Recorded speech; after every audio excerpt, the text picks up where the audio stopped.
Hello everyone and welcome to Handmade Hero, the show we code a complete game live on stream. I think we didn't quite finish debugging something that I wanted to debug on the last stream on Monday. And so today we're going to finish debugging it.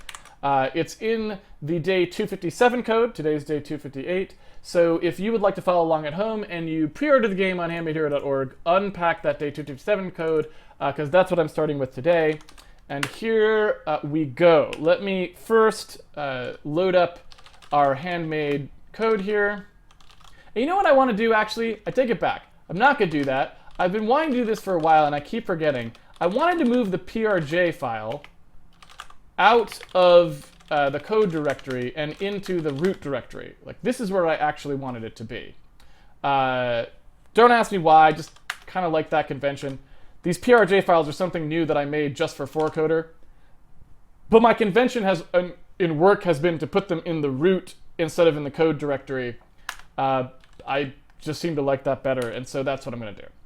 So here is our system, and it's working actually quite well at this point. And we've gotten it into a fairly nice state.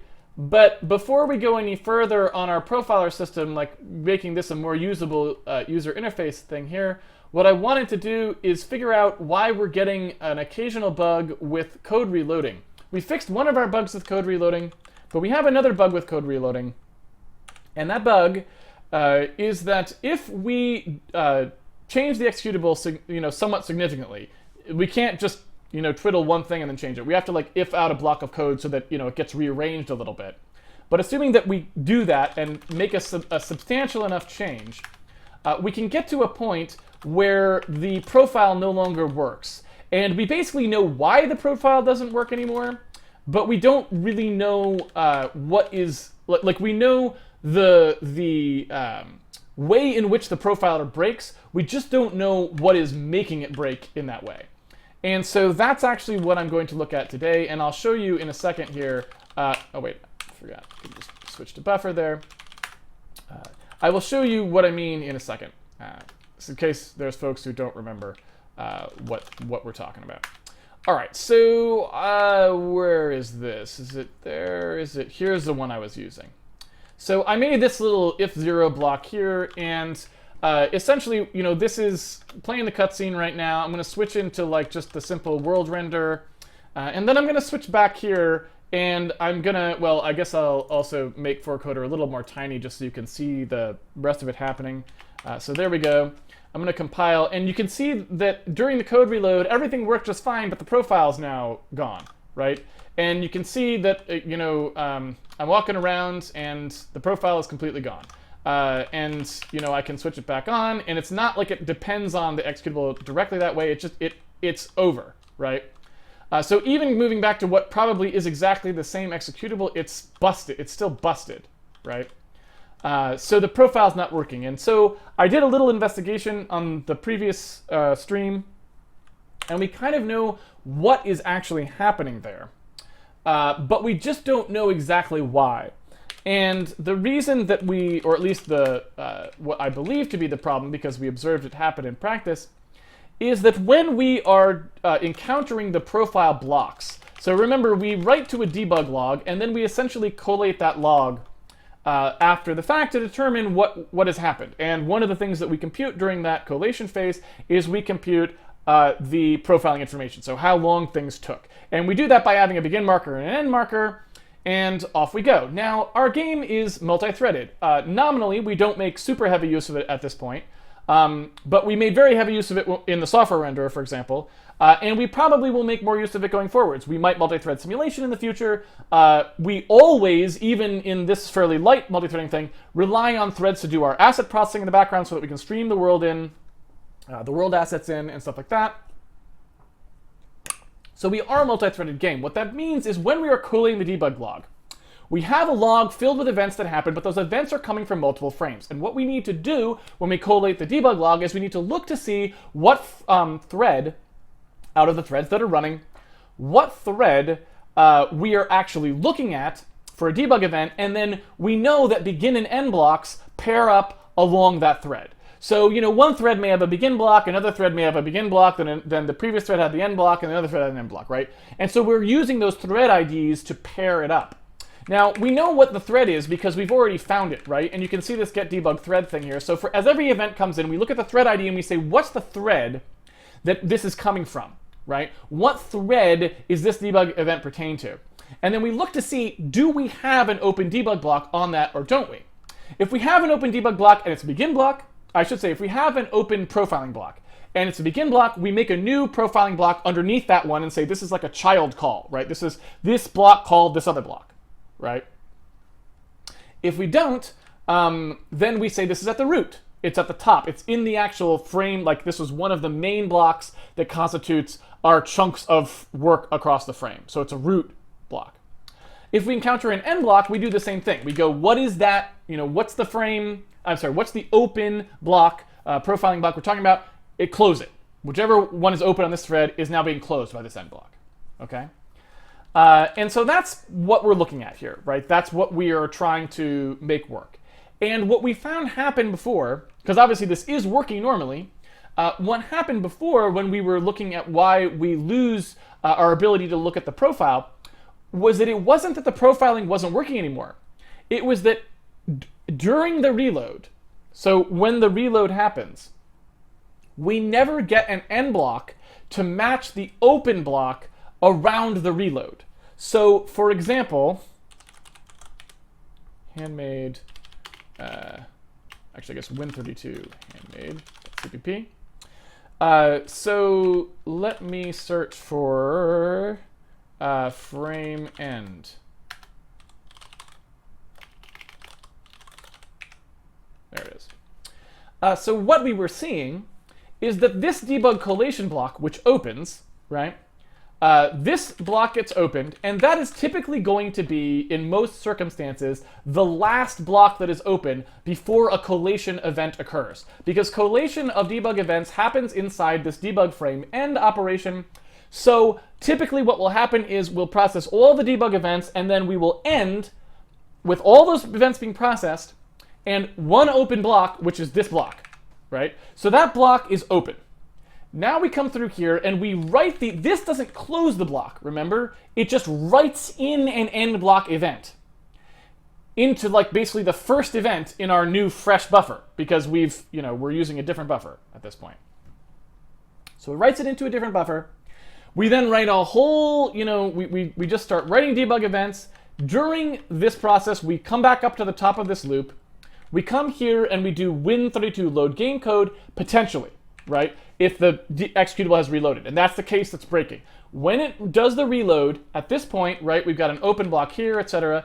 We'd call it end block, blah, blah, blah. We use the new executable to generate a bunch of stuff, right? All this stuff is getting generated, entered into the debug log, blah, blah, blah. We come back down to debug collation again, right? And so now we have basically a whole nother frame's worth of debug events with another collation end begin at the end of it, right?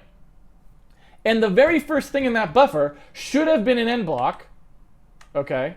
And it should have been an end block using the same executable information that we used before, right?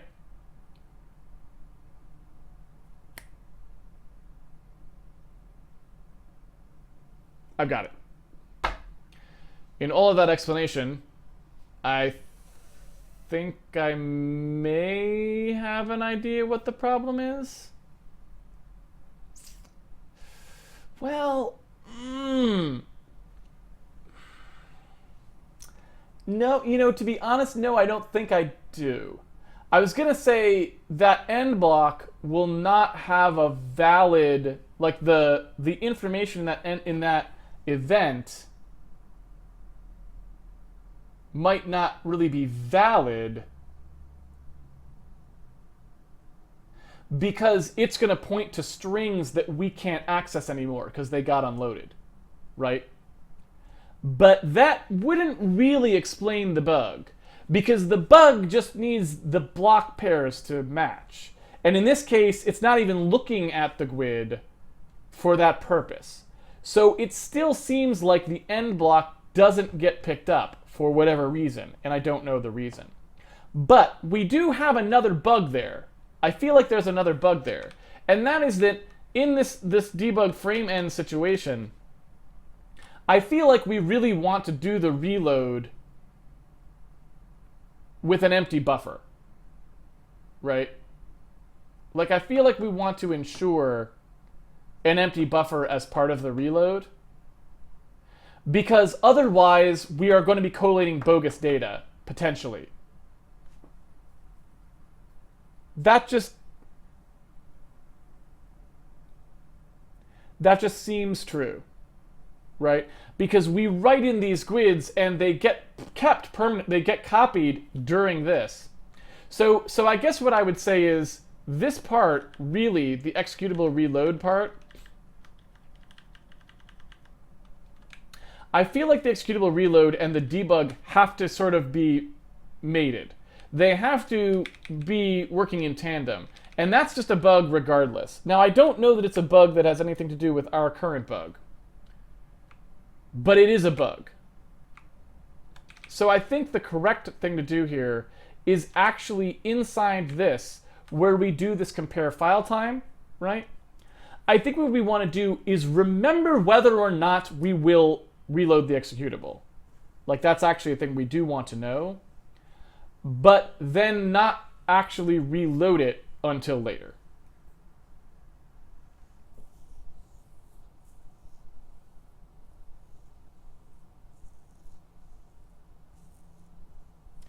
So here's my proposal. This is what I think we need to do. Now, I guess there's a risk in me fixing this bug right now while the other bug is still there, which is that I may cover up the other bug, and that may still be a bug, right? Because I basically got two bugs now, if that makes sense, that I know about. And since this is the debug code, I guess I'm not too worried about that, because if there's bugs in the debug code, well, who cares? It's not even compiled in the user's case. So I guess I don't care, but it's just worth mentioning, if that makes sense. But what I'm saying is I think what we would actually need to do is we'd need to make sure that we flush all of our queues, right? So basically we'd say if executable needs to be reloaded, right? If we've detected that's going to happen, we need to flush all our queues. Then we do, excuse me. Then we do our frame end, if that makes sense. And then, and only then, after we now know we have collated all of the debug events that we're going to collate, can we then say, all right, now do this? You know what I'm saying? And I suppose this stuff can happen in here as well. So this is basically like, yeah, if we come in here, we're going to say the executable reloaded is that. And this here is going to be like, all right, so we flush the queues, we let the debug do its collation, and then if we need to be reloaded, we reload it. Oops. Like so. And I put this guy in here. Right? So I think that's actually when that needs to happen. I'm pretty sure. Because if we don't do that, then we will have some errant GUIDs, regardless. I don't think that fixes the bug we're talking about, because I don't believe the bug we're talking about requires those GUIDs to do the begin end block matching. So I think we still have the other bug. But this definitely was a bug, and it's a bug we can fix, so we should. And so all we really need to do up here is do a B32 of executable needs to be reloaded. And that executable needs to be reloaded is just that information, right? So, yeah. That's what's actually going down, I think.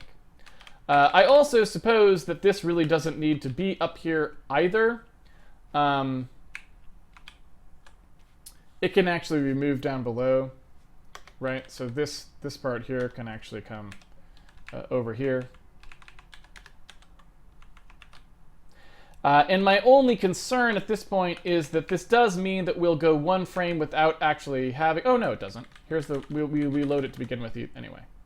All right. So I think that's more correct. I think that basically removes bugs that we would have had with the executable code reloading, where across the reload we would be unstable. So I'm going to double check to make sure that I haven't broken everything horribly, which, again, may have happened. So let's take a look. Again, I'll do the same update we were doing before and just make sure that we can still reload the executable. Let's see, that's in world mode.cpp. And in here I can hit the spacebar. And let's see, so if I do 0 there, off I go. Let's see. Okay, well that didn't work well at all. That actually just caused me to hang. What happened? Build. Let's see. Break all. There we go. So what is going on here? Threads. We are in Win32 fill sound buffer.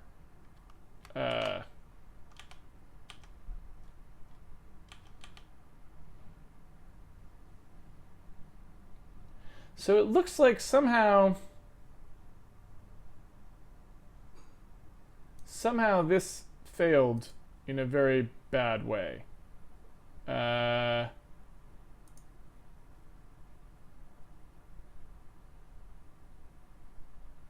But I'm not sure what happened. Let's find out. Like, our game didn't reload properly. So that is why it stopped updating, is because it literally had nothing to update. Alright, here we go. So, unload game code. Unloads the game code, not surprisingly. We then reload the game code like so. I'm going to take a look just to see what this looks like here. Oh! Right. It's a little bit more sensitive than that, isn't it? Because it can't load the game now because the compiler's not done with it yet. So it actually does like a... Well, this time it will actually work because we were broke into the debugger. And so this time it'll actually be fine. But, right, we probably made it... Yeah, you can kind of see what the problem is here. This is pretty subtle. So let me explain this in case you guys didn't quite catch what happened there.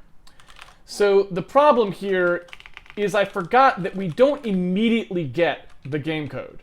We usually wait a frame or two to get it because what happens is we try to reload it, but Visual Studio hasn't finished writing the executable yet, or the PDB, or who knows what else, right? So there's this sort of latency where we've detected that we need to load a new one because the date stamp has changed, but we can't actually do it. So what happens is we come through here, and the first time through, it actually fails. Like, it doesn't work, right? Oh. And that explains our bug. That totally explains our bug as well, right? Because we can't call debug frame end, we end up going all the way back through this code one more time without ever having called the collation code, since there was no collation code to call. That's crazy. That's crazy. So I think what I want to do here is actually just force this to maybe be a little more sane. So maybe do something here where we just go like, okay, let's try to make this behave in a slightly more interesting fashion. For example, you know, load try index equals 0, load try index is less than 100, load try index. And so let's just try loading multiple times to see if we can get it to load right in here. I think that's more what we want to do. And then if we can't, then we're in bad shape, right? Then we know things are bad. What I do want to do, however, is move this stuff outside of it. So basically, this stuff happens over here. We do this stuff exactly the way that we would normally need to do it. So really, I just want this.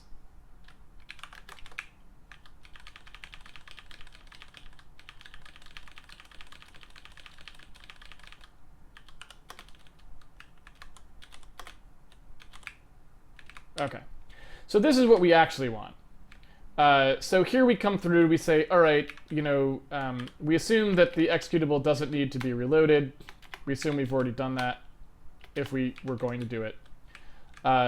We do executable needs to be reloaded from the detection. And we flush the queues if we have to. We then give the debug system a chance to do the final collation round. Or we bail if we need to. I mean, the bug was like right here. Like this was the bug, right? I mean, that was the bug. In fact, I guess we could even maybe get rid of that line and then it would have worked if we just didn't do this. The problem is we'll eventually overflow. Like as if we need to clear that eventually. We can't just keep recording debug events forever. But that was the bug. This was the bug right here the whole time. It was staring us in the face. And then if the executable doesn't need to reload, we'll just go, let's try a few times to reload it. Because there's no point in going back through the frame because we can't draw anything. We don't have a game running, right? There's no game, we unloaded it. So I think that's more correct now. And that solves both bugs. Assuming we actually got it right. All right, so I'm going to go to worldmode.cpp. I'm going to switch this up. Like so.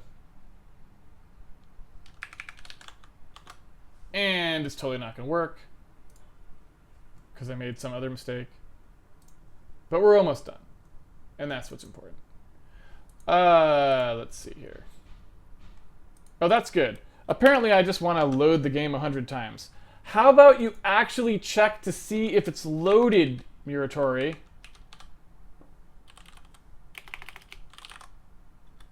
Not the brightest bulb on the tree today, folks. Not the brightest. So here, it's right here, right? It's supposed to be...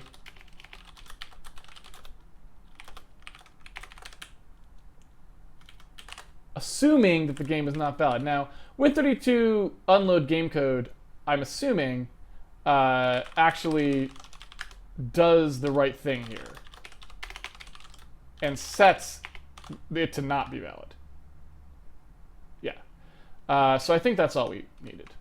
So, okay. Let's try that one more time. Try that one more time. All right, here we go. And so in here, let's just get back to world mode and do that. And what is the problem? Game update and render is unhappy. Not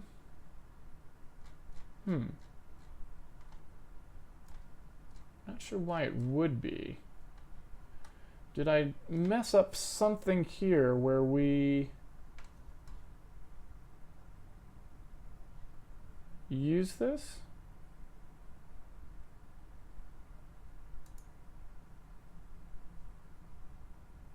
Well, let's take a look what the problem is. So this memory is wrong, right? You can see that that's true. Let's take a look at where we actually got in here. So we called game update and render. We took a look at what the game mode was, and it was correctly in the cutscene. So that is what we would have expected. We do update and render cutscene, and we're calling this asset rendering code. And we get in here, and we just find that the scene that we actually passed is garbage. But that's actually true. Right? That's actually not our fault. That's just actually this code being wrong, because these variables are statics and we store them. So that's actually, yeah, that's not going to work, right? Because presumably this cutscene code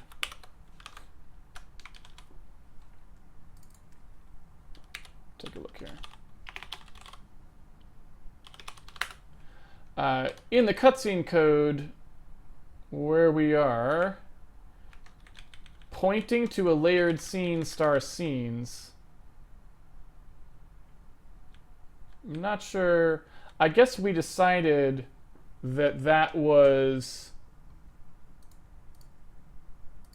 Well, you know what? I don't understand exactly what that does. Like, I don't know why we needed that.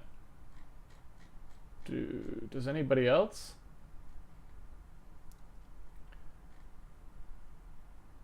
Update and render cutscene. So this is the stupidity right here, right? And I guess this is so in case we wanted to do another cutscene.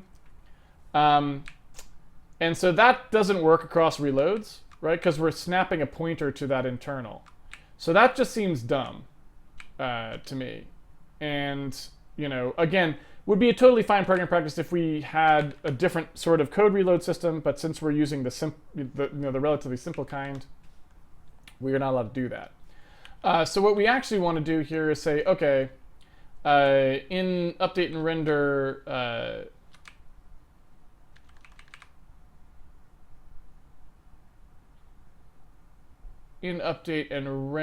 we need to, in update and render cutscene, we need to stop looking at this scene information that we're passing and start doing it slightly differently. Trying to think of what I want to do.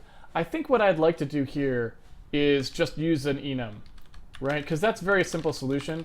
If I just say, like, okay, we've got, you know, our struct cutscene, right? And that cutscene has the, what are the two things we want in here? We just want the scene count and the scenes. So if I just have scene count and scenes, then I can say cutscene, and then we just do array count, intro cutscene, and cuts intro. Oops. So all I'm doing here is I'm just making a table so that we can index into the table. That's it. And then I can just say, okay, cutscene ID, intro. And now we're good to go. So instead now of doing the thing where we actually store that pointer, we'll just say that instead of game mode cutscene having anything else in it, it can actually just have this. In fact, I can go ahead and put this out here if we want to, like so, and say that there's a cutscene ID that says which scene you're trying to play. And then in here, what we would do is say, okay, the cutscene, you know, there's whatever the cutscene is. We just say the cutscenes array, whatever the ID is, lets us look that one up, and then we just use the info pointer from then on, like so. What are you complaining about? You are complaining about that, well, you know what? You don't actually need to be a pointer for any particular reason.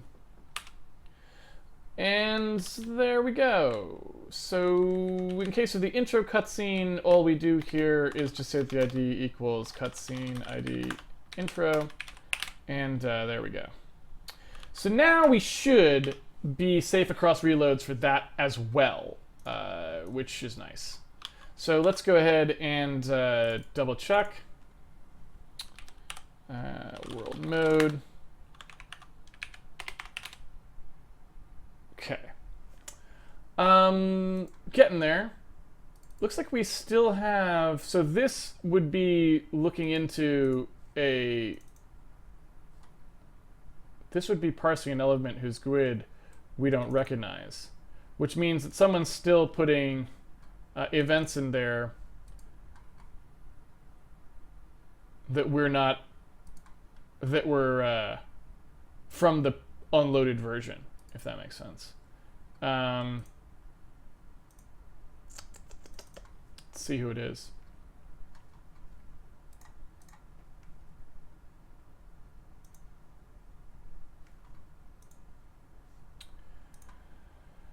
Debug parse name event GUID. Of course, I can't see the event GUID because it's already been unloaded. That makes it harder to find. I'm going to step back to collate event records here. I would like to know how many event records there were. How many? So we're on the very first one, actually.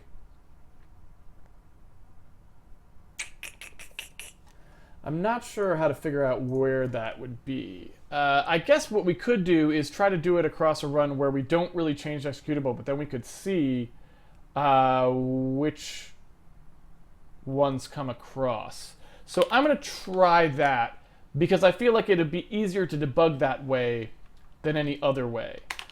So what I'm basically saying is I'm going to make it start and do its, its normal thing. And I'm going to go ahead and have it ready to go. And then I'm going to set a breakpoint such that I know right when the executable is going to be reloaded. So I'm going to set a breakpoint like here, right? And so off we go. I'm not going to change the executable at all, basically. And then I'm going to see what events end up in that slot. So yeah, so let's see. We unload the game code. I'm going to take a look too at the global debug table.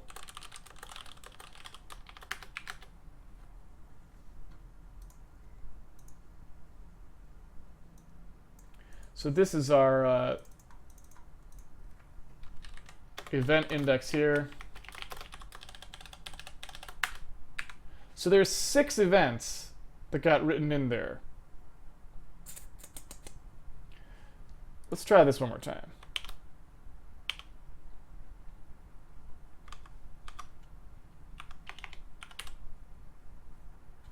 So there's 6 events that get written in by the debug frame end system itself. I assume that those are like renderer, pieces of render information.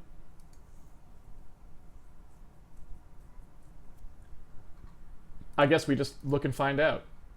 So we're on event index 0. So we're basically in the first 6 events is what... No, I don't want to see that many. So let me just look to see what the first 6 events actually are. So we can figure out who it is that's writing in there, and can we make it so that they don't write in there? Because we want to make sure that no one's writing in during the reload. Unless there's some easier way to do that, I'm not sure. Hi, I would really like to see this piece of information, please. Debug start. What on earth is debug start? Ah, get best match asset, which of course is going to be getting called.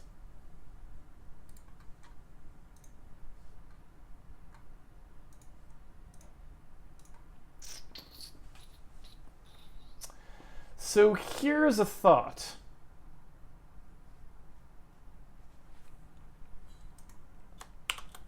Here's a thought, and you can tell me what you think of this thought, of the thinking behind this thought. What if we were to simply turn off recording of debug messages inside the debug system, so that we knew that that was not going to be something that ever actually occurred across the reload, right?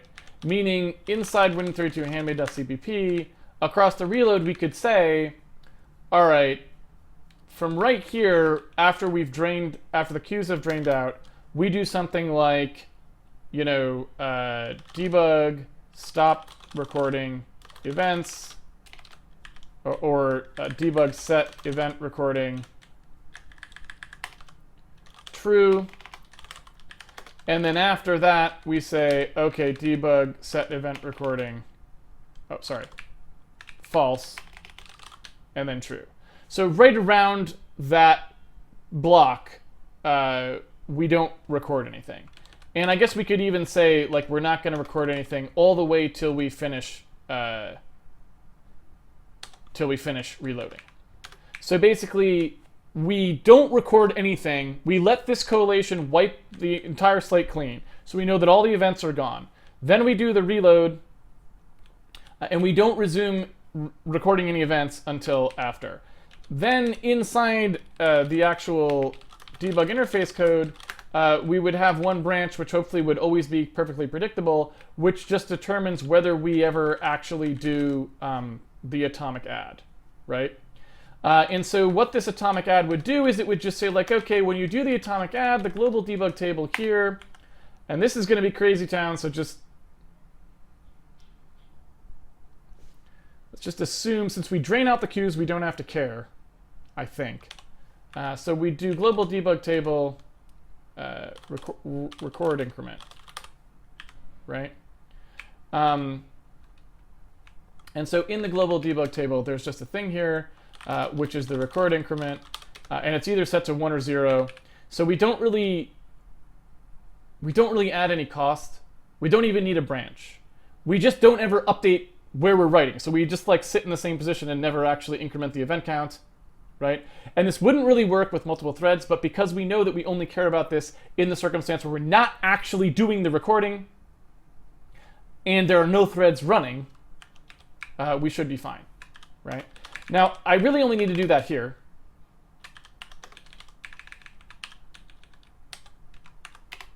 Because normally we can let the debug system actually record itself. That's not a problem. We designed to do that, and it's fine. So really, I think all we need to do is actually do it here. It also occurs to me that this could go away now. So really, we could have fixed this whole problem, I think, leaving the code in the same place that it was before, and just having this, the ability to turn it off. As soon as we detect the need, and we could leave it turned off. So if the game doesn't get reloaded, we would just never turn this back on.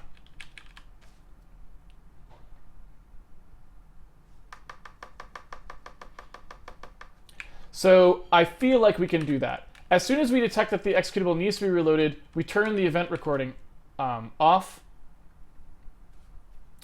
And then when the executable needs to be reloaded, we turn the event recording back on only if the game actually was running.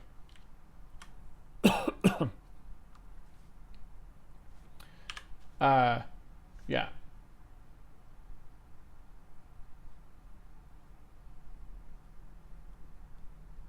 And then this doesn't need to happen anymore, because event recording would not be occurring if the game failed to reload itself.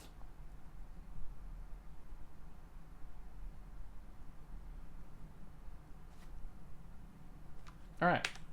So all that remains is just for us to actually implement that call, which is debug set event recording, and all debug set event recording is going to do, which is, enabled, is it enabled or not, is it's going to say whatever the global debug table was, I'm going to go ahead and take that record increment, and I'm going to say that if you told me to enable it, I'm going to set it to 1, and if you told me to disable it, I'm going to set it to 0, and that's it.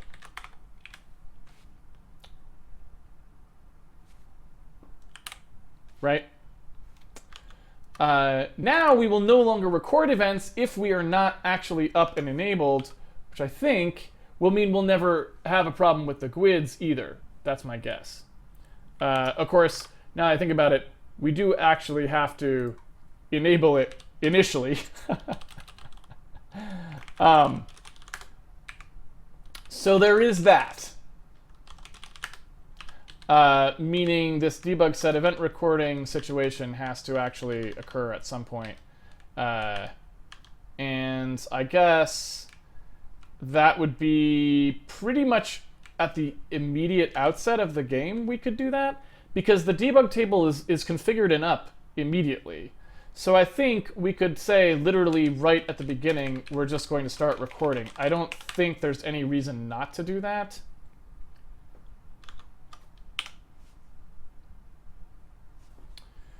And so, yeah, off we go. Let's go ahead and see what our status is now. And, oops.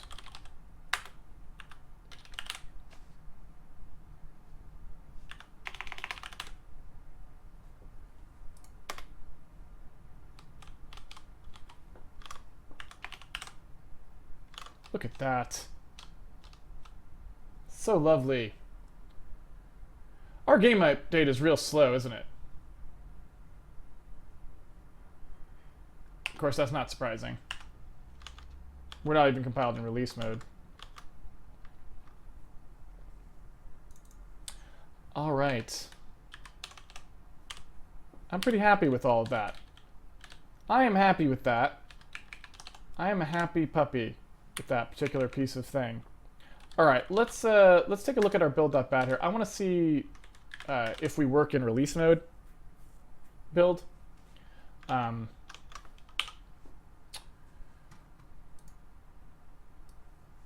See how we're doing here. And switch in here. Yeah, as I thought. So a lot of that, we really actually aren't very slow. We're actually plenty fast. It's just we have a lot of debug code happening. So basically, this is all time that, as we start making game code, we're going to be filling up with lots and lots of stuff. So that's what we want to see, obviously. We don't want our engine to be this big piggy thing. So it's good that it's low, because we're not doing very much right now. Like, we're not really pushing anything. So we don't want to see some really nasty, long times on there or whatever. All right, I'm super double happy with how that went. I'm a happy puppy. So I'm going to go ahead and say that that's very nice. I'm going to leave that where it is, and then tomorrow we'll start working on beautifying the profiler. I'm going to take some questions now from the studio audience.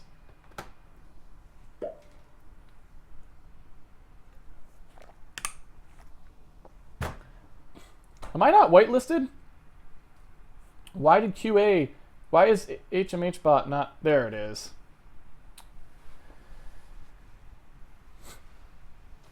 Alright.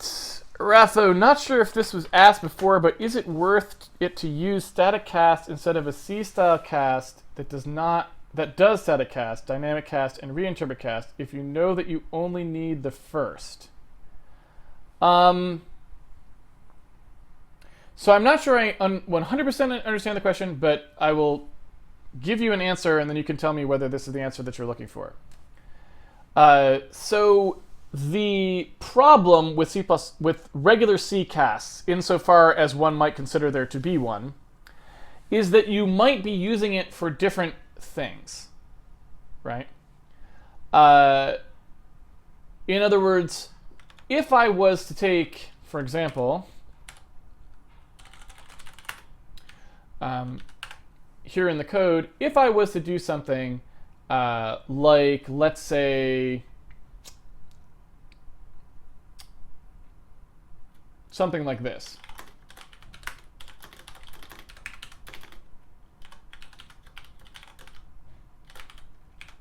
Okay?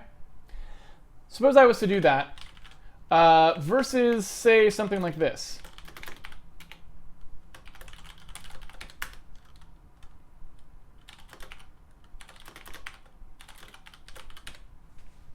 Right? What you can see in these two examples is in both cases I have done a C-style cast. But in one case, what I was doing was I was saying that I believe that this 64-bit value can actually fit in a 32-bit value, and I would like you to convert it. That's just, I'm semantically telling the compiler, I had 64 bits, I don't need them all, please just use 32 of them. Give me that value now, and we're going to go from there, right? Versus this, where I had a pointer and I still have a pointer. So if there's no information loss from here to here, right? I'm taking a probably 8-byte pointer, assuming we're on x64, taking an 8-byte pointer and I'm ending up with an 8-byte pointer. There's no difference between these two values. They're the same value at the end, no matter what. But I'm telling the compiler, I want you to think of the value in a different way, right? So you can kind of see these two things are actually different operations. One is telling the compiler to treat something differently, semantically, which is this one. The other one, while it does also tell the compiler some semantic information, it's telling it to change those user to, really all it's telling it is, really it's also telling it truncate the value. So these two things are not equal at the end of this, even though these two things are, right? Barring the absurd case of a multiple inheritance C++ class hierarchy, like, forget that. But in almost any other case, these two pointers in practice will be the same. So nothing will actually occur there. And I could make more examples, right? If you're a const kind of person, you might imagine something like this happening. Well, that's not really true. Let's try something like this.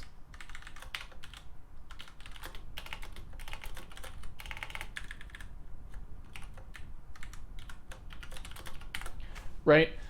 In this case, I'm removing the const. So in this case, I'm not telling the compiler to treat it differently. I'm not telling the compiler to truncate it.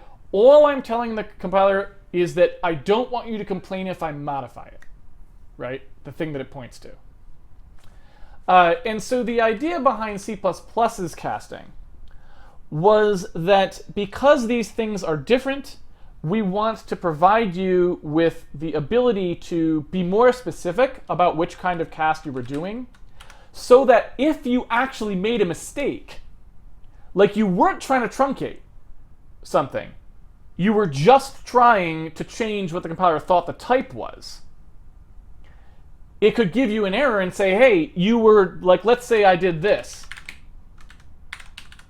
right? Maybe all I was trying to do is convert it to signed, but I forgot this value was 64-bit. So what I really wanted to do was I was trying to say something like this.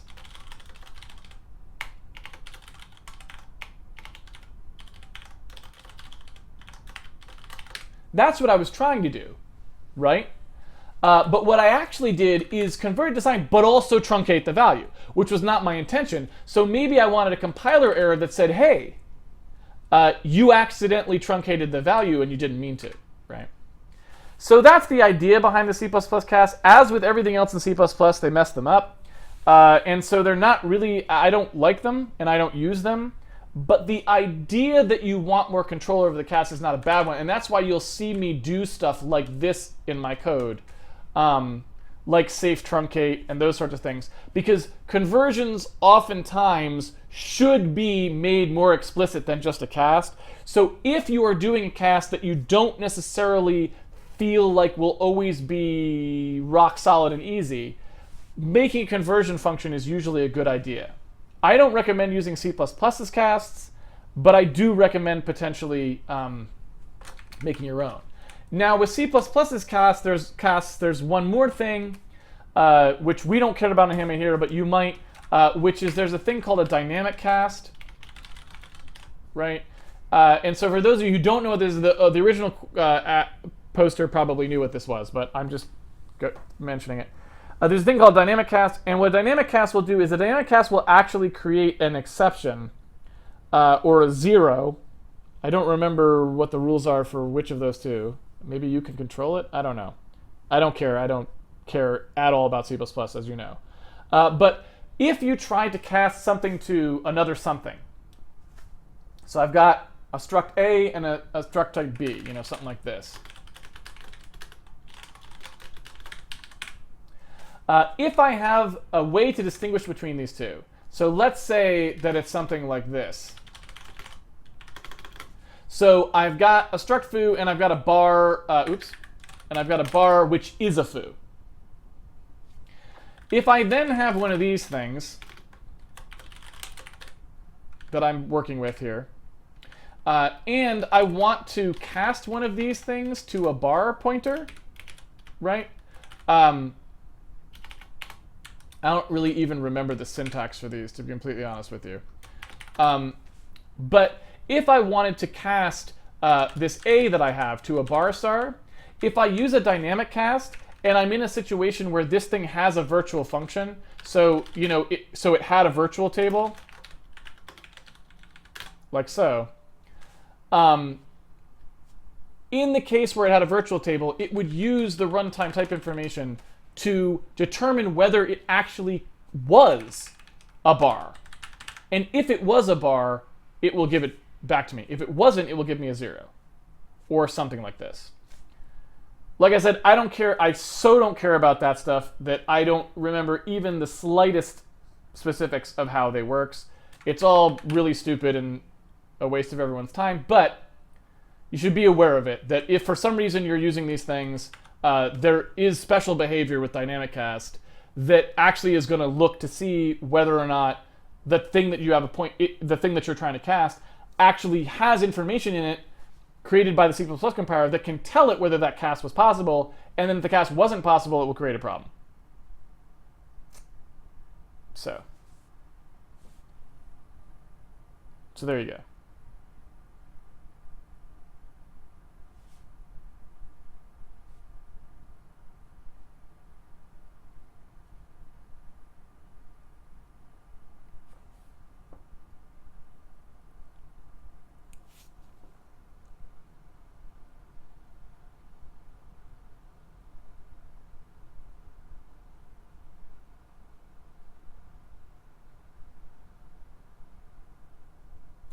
Caleb, how exactly did they mess up casting in C++? Well, again, they just introduced a bunch of business, but they didn't actually cover all the cases. So, for example, there is no cast from a type to a lower type that has allowed assertion or something when the value was too big to do that cast. So you still have to write it. So all of the conversion functions I used to write, I still have to write pretty much with C++ cast. So it's like they added these couple cases that I guess sometimes you care about. They're not even the ones I would usually care about, so I never actually use them because I always have to actually use a conversion function if I actually want to put in an assertion or another appropriate thing there. So they're really just kind of a waste of time. It's just a lot of typing. It's like a lot of extra typing that doesn't actually get me what I needed. And so, like I said, like most C++ things, they don't actually give the real programmer what they actually need to do their job, so you're still going to end up writing the one that you used to write in pretty much every case you cared about, right? And there's a bunch of stuff like that. Dynamic cast the same way. It's like, I have times when I need to do discriminated unions. This doesn't do it. It works with C++'s hierarchy system, and that's the only thing it works with. You can't program it to do something else. I can't tell you to I can't tell you to have the dynamic cast check a type field to see whether it matches, right? So again, completely useless, right? It's like it doesn't give the programmer any power. It means you have to use Bjarne Stroustrup's stupid idea of how programs are structured to get any benefit out of it, right? And so again, you never use any of that. You always write your own one of whatever the thing was that the C++ thing was trying to do, because you actually have to make it work for real, right? Dynamic cast will return 0 if it fails. Yeah, that's what I thought. I couldn't remember. I thought there was something, like maybe originally when it was proposed it was going to throw an exception or something. There was some exception-based dynamic cast thing. I don't know what it was. I really don't remember. Is the debug view for bitmaps working again? I don't think so, because we didn't debug it. Right? I don't feel like we have done that yet. I could be wrong, but I'm pretty sure we never touched it. So if it shouldn't be where I can't imagine that it is. But we can check. Yeah, there's nothing in there. I imagine it's probably quite simple. It's just like with the profiler. We just have to go in there and just finish it up, because it's probably just a little thing we changed, like probably if zeroed it out or something. For string manipulation, is there a library worth to use in C, C++? I could do it with Python, but I'd like to use C. It's a good question. I don't know. There might be. It would be great if there was a well-designed C string library, but I honestly just don't know.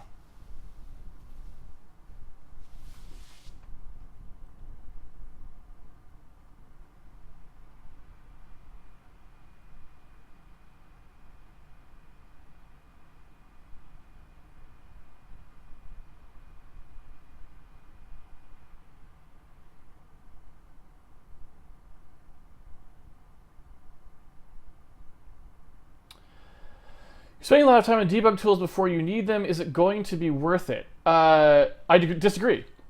So I think I covered this pretty thoroughly when we started, which is you said I'm spending a lot of time on debug tools before I need them. But we already saw that I in fact did need them, right? No sooner did we finish getting the profiler stuff up and running that it became completely obvious that our Xbox controller code was taking too much time, right?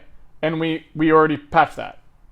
And so the problem with debug code is you have no idea whether you need it or not, right? So saying before you need them suggests that you actually know whether you need them, and you never do. The chances is almost 100% that you do, because something like that Xbox controller thing will go completely unnoticed, and then there's 500,000 cycles down the drain. 2 million cycles down the drain that you never would have known were missing, right? So I think we exactly needed them now. We could have actually built them way back when, but I felt like it was important to have threading, rendering, and all that stuff up and running, because otherwise how do you build the debug system, right? If you don't have threading in, you don't know whether your debug system actually works with your threading or not. If you don't have rendering in, you can't display anything. You know what I mean? So we had to get to a point where the game was up enough to actually put debug code in. But it's absolutely worth it. Now, as for the amount of time it's taken to do, like I said with that, I decided to let this be more of an architectural exploration thing because I wanted to show people how to do that. So does it normally take this long to make a debug system? Probably not. Because if you'd already done one before and you just decided to do one exactly the way that you had in the past, you would just do it. And, you know, if you wanted to write what we've got now, like if I wanted to rewrite what we had now, it would only take me like a day or two, right? Because I know exactly how I decided everything should work, and you don't have to explore it. But exploration stuff takes a long time, so I would say don't count that against debug code. Anything that we decide to explore like this will take 50 hours or more, right? I don't know how long the debug's taken, but probably 60 hours, something like that. Which on Handmade Hero takes a huge amount of time because we can only do 1 hour a day. But in the real world, remember, that's not that long, right? Even if we spent 100 hours on debug code, which might be the total at the end of the day, that's 2-3 weeks of programming in the real world. Even if you didn't get faster because I'm not talking, right? Which you should be a lot faster if you're not talking all the time. And you can do it back to back so you don't have to page in and out what you're working on, which of course is also a problem. So really, nothing in Handmade Hero. I mean, we've only, we're day 258 hours is like no hours. That's like 6 weeks of programming. It's like you haven't even started your project yet. And we have all the stuff we have. So again, like nothing that we've done in this code base took a long time. All of it is short, if that makes sense. Huber Caleb, speaking of string libraries, what kinds of things do you think should be in a good string library? You know, I gotta be honest, I'm probably the wrong one to ask. I don't do a lot of string manipulation, you know? It's not my strong suit because it's not the kind of code I tend to write. I probably should sit down at some point and think about that, because I probably should just write a string library for myself at some point that I just use and it does everything that I ever could want. But I don't know. So yeah, like, not sure. I think, honestly, the thing that I would want out of a good string library that nobody's string libraries ever seem to care about is actually really great performance. So like, for example, don't allocate strings and deallocate them all the time. You know, try to do things in temp buffers really efficiently so you're not constantly copying things around or allocating tons of memory and chasing tons of pointers for no reason, which a lot of C string libraries, C++ string libraries are disastrous that way. So that'd be one thing that I would like. But yeah.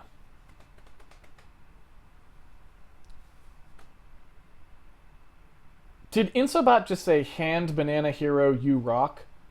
Insobot is amazing. Insobot, I think I would like to quote Andrew Chronister here and just say that Insobot is a national treasure. Insobot's a national treasure. That's just true.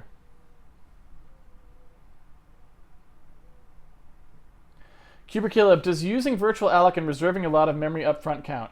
I only really care about performance at this point. I think memory ranges on 64-bit are very cheap. And so if you can get really great performance out of your string library by just doing a big virtual alloc and going nuts, great. The only thing that I would point out is using a ton of memory probably means your performance will be bad because you'll be blowing out the cache all the time. So you can't just say, well, I'm going to just never reuse any memory in your string library potentially, because if you start getting big string loads, that might actually blow. So there's a trade-off there. But yeah, if you can make sure that that's not happening, so you're keeping your cache utilization good, then I'd say, yeah, go nuts. Reserve a ton of memory and just go nuts. Not a problem at all. Especially because a lot of the time, string processing stuff is an offline thing. And so especially if you were talking about a string library that was optimized for offline processing, then you don't care at all because you're not going to be running on like a phone or something where like virtual allocating might not work so well.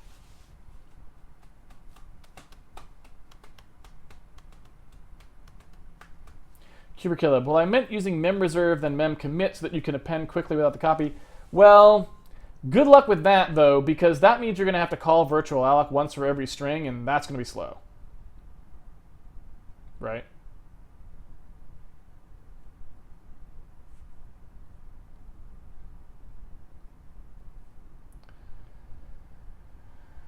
All right, it's time for me to go eat dinner. I'm really happy with how this debug system turned out, I gotta be honest with you. It's gonna be pretty awesome. Oh, what did I do? I don't actually know what I changed. Yeah. All right. Thank you everyone for joining me for another episode of Handmade Hero. It's been a pleasure coding with you as always. If you would like to follow along with the code at home, you can always pre-order the game on handmadehero.org, and it comes with the source code. You can do that right here with this little button. This is the forums button. If you click on that, you will go to our forums where you can ask questions about the series. And basically what it means is Martin's Mosaico will answer your question because he is a beast and answers questions so quickly. The guy should have his own programming advice site or something. I don't even know. But yeah, or a Patreon that's like, pay me because I answer all your questions, which is really probably what should happen. Maybe we should just set up a Martin's Fund. We also have a Patreon page if you want to support the video series, which always remains free to the public. We have a tweet bot, which tweets the schedule at you. And that is really it. I haven't much more to say. At the risk of jinxing it, I will also say that I am hard at work on the planning for the next Handmade Con. So as soon as I have a little bit more information about that, I will be sharing that with you. But it's still going to be a few more weeks before I think we get everything locked down. But don't fear those of you who thought Handmade Con 2015 was awesome and are wanting a Handmade Con to happen again, because it quite probably will be happening again. That's about it. Anyway, that's it for today. If you want to use the editor that we use on the stream, I also been mentioning this lately, don't forget you can get in early with that as well. Mr. Fourth Dimension from the Twitch stream is actually making the editor, custom editor that we use on Handmade Hero, and it's pretty awesome at this point. So check that out here if you want to. You can just type 4coder into Google and that'll do it. We are using the $5 tier one here. So I highly recommend that if you want to use the same editor we're using. And my customization file for it, if you want that, is included in Handmade Hero as well. That's about it, everyone. I will see you back here tomorrow for some profile view prettying up and featurifying, which is going to be awesome now that we know that our bugs are fixed. So hope you'll join me for that. Until then, have fun programming, and I'll see you guys on the internet. Take it easy, everyone.